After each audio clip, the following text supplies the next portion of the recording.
Welcome to the Torch Academy. In this episode, we're covering customer concentration, why relying too heavily on a few big customers can tank your sale. Here's the stat. If your top customer is more than 20% of revenue, your valuation takes a 20 to 30% hit. If your top customer is more than 30%, a lot of buyers won't even look. The risk is just too high. So why do buyers hate customer concentration?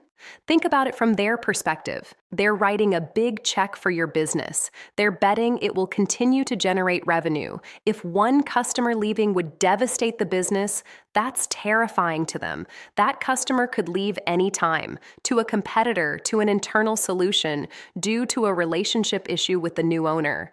The buyer bears all that risk. Of course, they discount the price. They have to. Here are the golden rules. Ideally, no single customer is more than 15% of revenue. If you're at 25%, that's a red flag. If you're at 30% or more, that's a deal breaker for many buyers. Your top 5 customers combined should be less than 50% of revenue. You should have at least 30 to 50 customers for real diversification. Your revenue shouldn't come from one industry. If all your customers are in construction and construction crashes, you crash. And long-term contracts reduce risk. A buyer loves knowing major customers are locked in for multiple years. Here's how to actually diversify.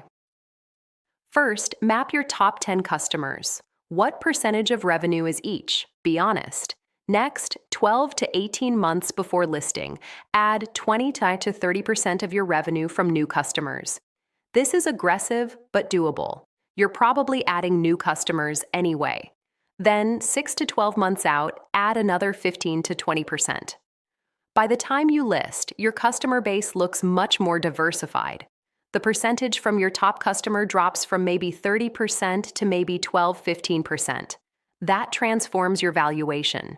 Real example, Tom ran a logistics business doing $2 million a year. Walmart was $750K. That's 37% of his business. He knew that was a disaster waiting to happen. Over 18 months, he deliberately brought on 3 new major clients and 30 smaller ones. He didn't lose the Walmart business. It just stayed flat while he grew other revenue. His business grew to $2.8 million. Walmart dropped to 26% of revenue instead of 37%. That single diversification shift took his valuation from 3.5 times EBITDA to 4.8 times. That added $500K in value just from fixing concentration. That's what smart preparation looks like. Look at the before and after. Before, top customer was 30% of revenue. Top 3 were 60%. Contracts could be canceled anytime. A buyer looks at this and says the revenue is fragile. They offer 2.5 to 3 times EBITDA. You lose 400 to 600K in value. After, you've diversified. Top customer is 12%. Top 3 are 36%. Contracts are locked in for multiple years. A buyer sees stable, diverse revenue. They offer 4 to 4.5 times EBITDA. You get full value. The difference is 400 to 600K. That's diversification at work. The takeaway is clear. Customer concentration is one of the biggest value destroyers in small business sales. If your top customer walks, what happens to the business? That's exactly what buyers are thinking. Start diversifying your revenue base now. It takes time to build new customer relationships, which is another reason the 2-year runway matters. Thanks for watching. If you found this helpful, head over to torchapp.io/signup to create your free account. Torch uses AI to help you navigate buying or selling a small business, whether you're just exploring or ready to make a move. And don't forget to subscribe for more episodes from the Torch Academy.